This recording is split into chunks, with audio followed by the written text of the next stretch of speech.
In our headlines on this Wednesday, December 3rd, here in South Korea, President Lee Jae-myung praises the public for transforming, quote, the darkest moment into one of our brightest, not via violence but through dance and song, and pledges to designate December 3rd as a day for the people. And speaking to the foreign press after that statement to mark the first anniversary of South Korea's short-lived martial law, the president highlights the importance of seeking solidarity instead of taking sides in foreign policy. Meanwhile, a revised report by the central bank reveals the South Korean economy saw a strong expansion of 1.3% in the third quarter of this year, in a clear indication of steady momentum despite global headwinds.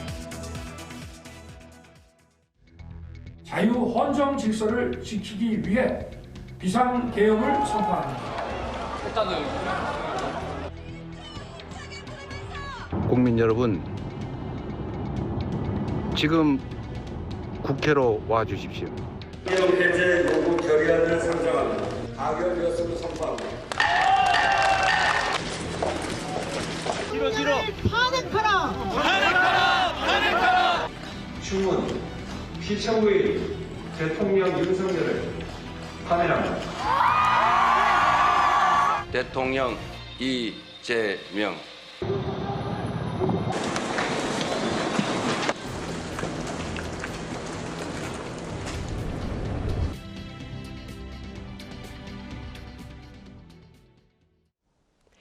We begin at the presidential office in Yongsan, where President Lee Jae-myung shared a special statement earlier this morning to mark the solemn first anniversary of South Korea's short-lived martial law. Arirang's Yoon Jung-min starts our team coverage with the president's comments. Exactly 1 year after the martial law declaration, President Lee Jae-myung praised the Korean people's peaceful efforts to block military rule while condemning the incident itself, calling both the attempted coup and the civic resistance unprecedented in a 21st century democracy. 역설적이게도 지난 12.3 쿠데타는 우리 국민들의 높은 주권의식과 대한민국 민주주의의 놀라운 회복력을 세계 만방에 알린 계기가 됐습니다. President Lee on Wednesday issued a special statement, first anniversary of the Revolution of Light. He proposed designating December 3rd as a day of people's sovereignty and making it an official public holiday, expressing gratitude to citizens who stood unarmed against martial law forces and tanks on the night martial law was declared. He added that the Korean people fully deserve the Nobel Peace Prize for their actions. 온 세계에 민주주의의 위대함을 알린 공로로 노벨 평화상을 받는다면 갈등과 분열로 흔들리는 모든 국가들에게 크나큰 전환점이 될 것입니다. With investigations and trials still underway, Lee reiterated his pledge to ensure that those involved are held accountable, saying they must be judged for attempting to undermine the constitutional order out of private greed and even plotting a war with a foreign entity. 다시는 쿠데타를 꿈조차 꿀 수 없는 나라, 누구도 국민 주권의 빛을 위협할 수 없는 나라를 만들기 위해서라도 정의로운 통합은 필수입니다. When it comes to establishing a special tribunal to handle insurrection charges, now under discussion at the Nat'l Assembly, Lee said he believes lawmakers will make a wise decision. He gave a similar response when questioned about a possible extension of the special counsel probe. The message of democracy and the rule of law carried into a luncheon later in the day, as the president invited 5 key figures, including the National Assembly Speaker and the Supreme Court Chief Justice, to the presidential office. Yoon Jung-min, Arirang News. And President Lee Jae-myung's special statement was followed by a press conference with members of the foreign media, during which he fielded questions largely on South Korea's interactions with its global partners. Our top office correspondent Song Yoo-jin reports. South Korean President Lee Jae-myung says the most consequential outcome of his 2 summits with U.S. President Donald Trump was Washington's approval for Seoul to build nuclear-powered submarines. 동북아시아의 전략적 그 중요성, 또 우리 입장에서도 가질 수 있는 전략적 유연성, 자율성 이런 측면에서 보면 매우 유용한 결과였다고 생각됩니다. Speaking to members of the foreign press on Wednesday, President Lee again dismissed concerns that pursuing such vessels could undermine the global nuclear non-proliferation regime. He emphasized that South Korea remains fully committed to non-proliferation and that going nuclear would contradict its goal of a nuclear-free Korean peninsula. Another area of focus was Seoul's approach to relations with its neighbors.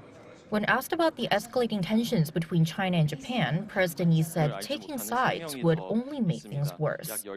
한쪽 편을 들기보다는 모두가 함께 공존할 수 있는 길이 무엇인지를 찾도록 하고 또 가능한 영역이 있다면 우리로서도 갈등을 최소화하고 중재 조정할 수 있는 부분이 있다면 그 부분의 역할을 하는 게 더 바람직하겠다 이렇게 생각합니다. Lee mentioned that he is willing to visit both China and Japan soon to hold talks with President Xi Jinping and Prime Minister Sanae Takaichi to further strengthen bilateral cooperation with each country.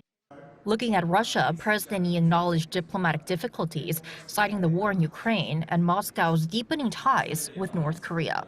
Still, he said Seoul will continue efforts to keep communication channels open to improve relations.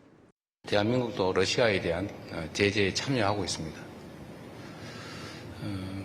사실은 상당히 갑갑한 상태가 돼 있죠. 북러 관계가 우리 입장에서 매우 바람직하지 않은 상태로 진전되고 있는 건 사실이죠. 그렇다고 해서 포기할 수는 없습니다. Regarding North Korea, the president expressed his willingness to formally apologize to the North over newly surfaced allegations that the previous Yoon Suk-yeol administration sent leaflets to the North to heighten tension and thereby justify its martial law declaration, but added that he needed to be cautious as this could ignite ideological conflicts at home. As the year draws to a close, eyes are on how President Lee will navigate an increasingly complex geopolitical landscape in the new year and how he will continue advancing his pragmatic diplomacy centered on the national interest. 송유진, Arirang News. The former administration's martial law declaration late at night on December 3rd was overturned within hours by lawmakers at the parliament. Our political correspondent An Sung-jin met up with a man who witnessed the events that took place at the National Assembly on that fateful night. Kim Sun-young is a union member, and December 3rd, 2024 was just another day. Nothing different for him. When we hold a sit-in here, except for weekends, we basically live here, eating and sleeping in a tent as we continue our protest. He wrapped up his day around 10 p.m. and was ready to head to sleep when his colleague told him martial law had been declared. In disbelief, Kim was one of the first to witness the initial entry of martial law troops and the clash between the crowd gathered in front of the National Assembly and the police. To be honest, I'm human too. I was scared and terrified, but as I sat there thinking, I realized this wasn't a moment to run. This was a moment to step out. From students and teachers to war veterans, Kim said he met all kinds of people, among those who came to protest the martial law declaration. He set up speakers so they could give speeches and make announcements. Though he now no longer remains outside the National Assembly, the day still weighs heavily on his mind. Back then, everything felt overwhelming, but the year passed so quickly. After watching everything for a year, it's just how incredible the Korean people are. Former President Yoon Suk-yeol declared martial law at 10:29 p.m. on December 3rd, 2024, bringing thousands of citizens to the National Assembly demanding the lifting of the declaration. Lawmakers also gathered to pass a motion to cancel the martial law decree, though entrances were already blocked at around 11 p.m. In order to evade police patrol, National Assembly Speaker Woo Won-sik climbed over this 1-meter-high wall, using it to access the entrance to the National Assembly and convene a plenary session. More than 200 armed martial law troops began entering the National Assembly grounds by helicopter, and soon clashed with aides and staff inside the building, leading to physical confrontations. Shortly after 1 a.m., all 190 lawmakers present, out of the 300-member total, voted in favor of the motion, which meant that the majority approval enabled them to cancel the martial law decree. I hereby declare that the resolution calling for the lifting of martial law has passed. Following the vote, martial law troops began withdrawing from the National Assembly. And a little after 2 a.m., all personnel had pulled out. Former President Yoon then approved the motion to lift martial law in a cabinet meeting and publicly announced the end shortly before 6 a.m. on December 4th. During those 8 hours after martial law was declared until it was lifted, more than 10,000 people gathered, a powerful movement reviving South Koreans' resistance and fight for democracy. For many, the memories of that morning still cast a long shadow. But as the sun rises over the National Assembly, it reminds us that even after the darkest nights, there is still a sense of collective hope. Not only a reminder of what was lost, but what can be rebuilt. An Sung-jin, Arirang News. The martial law declaration in South Korea by the former administration initially raised questions about the state of the country's democracy. But 1 year on, quite a number of pundits say the event also served to show the strength of the country's civic engagement and its diplomatic resilience. Our foreign affairs correspondent Oh Soo-young spoke to one foreign scholar. A year after the martial law crisis unsettled South Koreans and foreign observers, the country's diplomatic standing has been restored by democratic resilience and top-level diplomacy. That's according to former EU ambassador to South Korea, Michael Reiterer, who was in Seoul on the night the December 3rd decree was declared. He recalls the disbelief that swept through diplomatic circles as events unfolded. I think I shared probably at the beginning the feeling with the international community that cannot be. This is not true. That was also the reaction of some Koreans around me at that evening. Initial shock quickly evolved into deeper evaluation of what the crisis revealed. He cited warning signs within the previous administration and long-standing vulnerabilities in Korea's political architecture. If you look at this night, probably without civil society and with parliamentarians jumping over the fence and military not really engaging, the whole thing could have turned completely different. So how is it possible that this declaration could have happened? Korea's democratic resilience, he noted, has long rested on the strength of its civic mobilization, which he observed over 2 presidential impeachment crises. I think the Korean history is actually a very strong argument because the engagement of civil society in Korea is probably stronger than in other countries. I mean, I've seen it with my own eyes, 2017. I have seen it last year when I was in Korea and when I saw demonstrations against President Yoon at the time. So I think the pressure from the street is a corrective. But he warned that relying on the public alone to prevent such crises is insufficient. Reiterer pointed to renewed discussions on constitutional reform to prevent a deadlock between the president and the executive. And I think the lesson to be learned is that there should be something done about the presidential term, and perhaps also to make sure that the parliament and the president somehow are elected in parallel. Because one of the reasons for this coup efforts were the frustration that the president was blocked by the parliament. Still, he noted that the world now sees Korea as having passed a significant stress test. At a time when Seoul is seeking a greater role in global affairs, from supply chain resilience to outreach to the global south, its swift return to high-level diplomacy after the crisis helped restore confidence abroad. The international community, I think, has accepted now that Korea is back and back on track. We have seen that President Lee could host the APEC summit.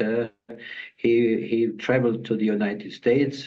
He stopped over in Tokyo. I think there is now a sound basis.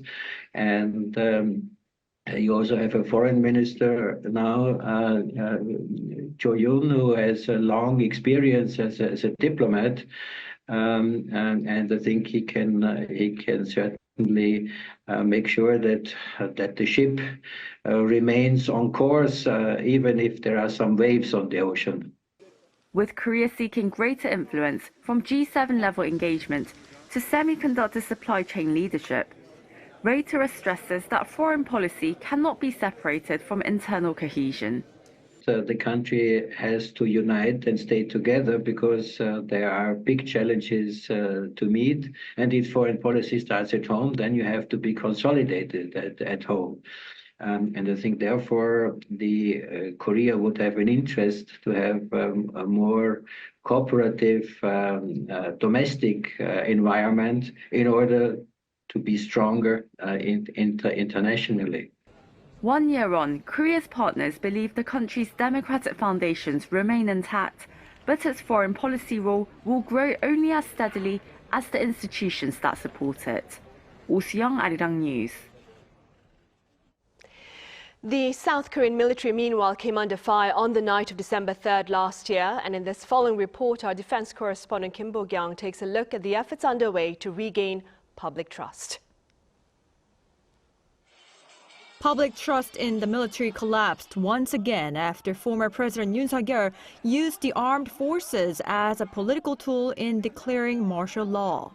Because of South Korea's painful history of military rule, the armed forces have long been working to rebuild public confidence. So it came as a major setback for the military to see that trust crumble again. Amid this fallout, many junior officers have been leaving the service. In the first half of this year alone, a total of 2,869 Army, Navy, Air Force, and Marine Corps officers applied for voluntary early discharge, the highest number ever recorded. Even before the martial law incident, young officers were already leaving because military life was simply too difficult. Constant relocations, frontline duties, limited personal time, low pay, and increasing workloads. It took 20 to 30 years after the military dictatorship era for the armed forces to rebuild themselves as a people's military. But then martial law happened, delivering a major blow to soldiers' sense of pride. To erase the traces of martial law, President Lee Jae-myung appointed a 5-term lawmaker as defense minister, making him the first civilian defense chief in 64 years. He then carried out a major personnel shakeup in September, replacing all 7-star general posts. 2 months later, another large-scale reshuffle of general-grade officers was announced, with 20 of 31 major generals promoted to lieutenant general. Professor Kim, Korea National Defense University, says that while it is necessary to punish those directly involved in the martial law declaration, it is also important to ensure stability and transparency in personal appointments. Everyone agrees that the small number of people clearly involved in the martial law attempt should be punished. But if the military suddenly changes the balance of people from certain backgrounds or rushes to put people into roles they're not suited for, it becomes very hard for others to accept those decisions. To prevent the military from becoming involved in unlawful orders again, the Defense Ministry has backed a bill that would give service members the right to refuse them. In fact, several officers have already been promoted for refusing to carry out orders related to the martial law attempt. Given that strict obedience to superiors is central to military culture, the legal revision and these promotions have raised concerns both inside and outside the armed forces. Some experts argue that if a disobedience clause is to be introduced, there should at least be a clear distinction between wartime and peacetime. Discussions continue to ensure the military never again becomes a tool of politics. Kim Bo-kyung, Arirang News.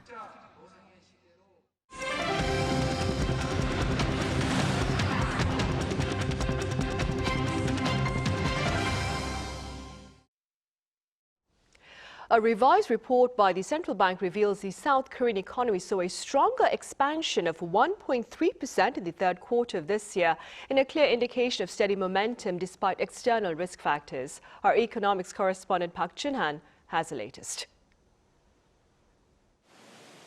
According to the Bank of Korea on Wednesday, South Korea recorded its strongest quarter-on-quarter GDP growth in 3 years and 9 months in the third quarter, expanding by 1.3%. This is the highest quarterly growth since the fourth quarter of 2021, when the country's GDP rose by 1.6%. The figure was revised up from the previous estimate of 1.2%, thanks to stronger than expected domestic demand and net exports. The contribution of domestic demand to growth expanded significantly in the third quarter. Private consumption also made a much larger positive contribution, while government consumption remained at the same level as the previous quarter. South Korea's growth rate came in at 1.2% in the first quarter of 2024, but fell sharply, contracting 0.2% for the second quarter. It then inched up to 0.1% in both the third and fourth quarters, before slipping back to minus 0.2% in the first quarter of 2025. The country's economy rebounded to 0.7% in the second quarter and continued its strong upward momentum into the third quarter. The Bank of Korea said that if the fourth quarter GDP stays above zero growth from the third quarter, achieving an annual growth rate of 1.1%, which is higher than the original 1% projection, is still plausible.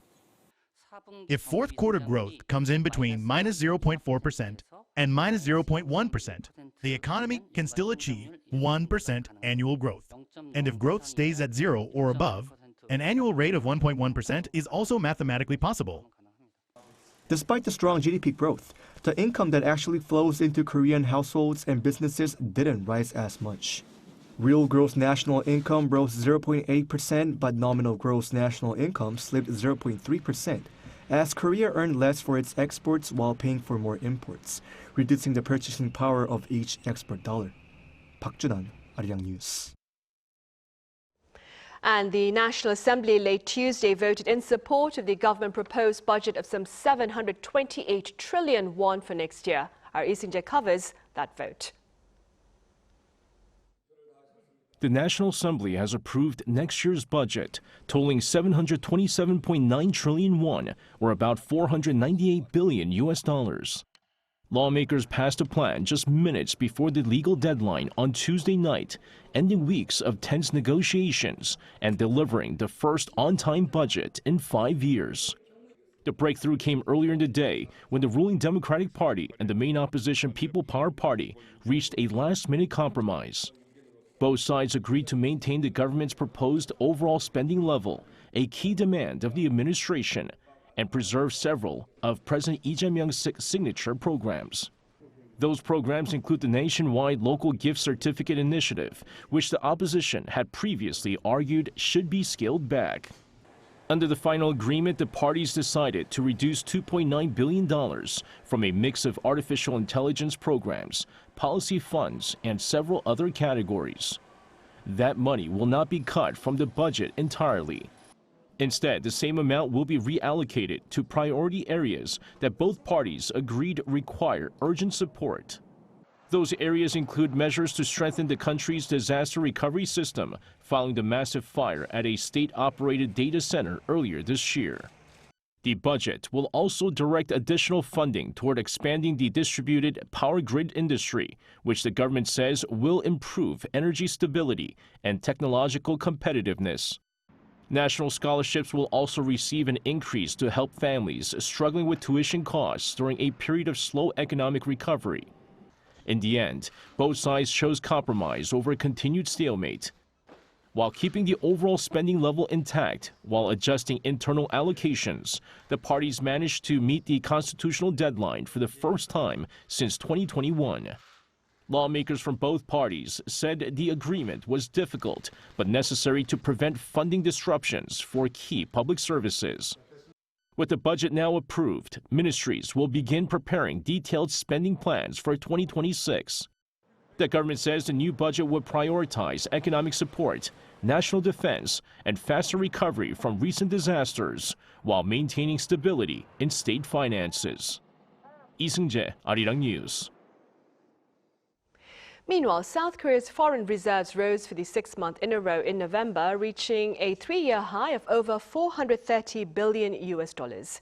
According to the Bank of Korea today, the rise was driven by higher investment returns and an increase in foreign currency deposits held by local financial institutions. Holdings of securities, including government and corporate bonds, grew by nearly $1.4 billion. Now, as of the end of October, South Korea was the 9th largest holder of foreign reserves worldwide. A South Korean diplomat has reaffirmed the government's commitment to the safety of its skilled workers in the U.S., calling on the Trump administration to ensure that ICE raids like the one on the Hyundai plant in Georgia back in September is not repeated. In an interview with an American daily published on Tuesday, Lee Sung-hwan, Director General for Foreign Strategy and Planning at Seoul's Foreign Ministry, also pointed out that Korean engineers and technicians should be treated as valuable contributors who are in the U.S. temporarily to share their expertise. He was part of a South Korean diplomatic delegation to Georgia to restore bilateral trust.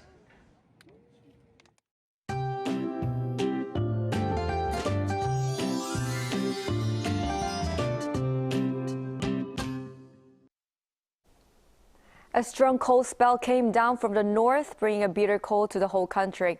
Center areas had sub-zero temperatures all day. As a result, cold wave advisories are in effect in central regions, northern parts of Gyeongsangbuk-do province.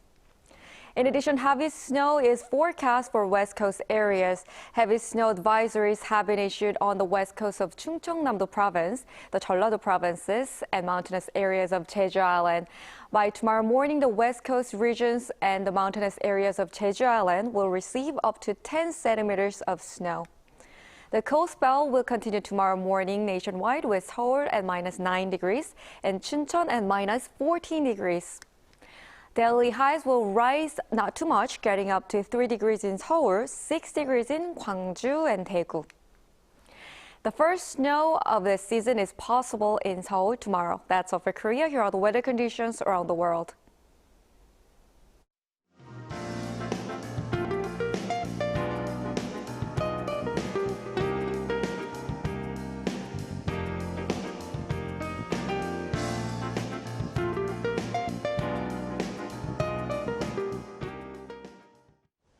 Those are the headlines at this hour here in South Korea. As always, thank you for watching.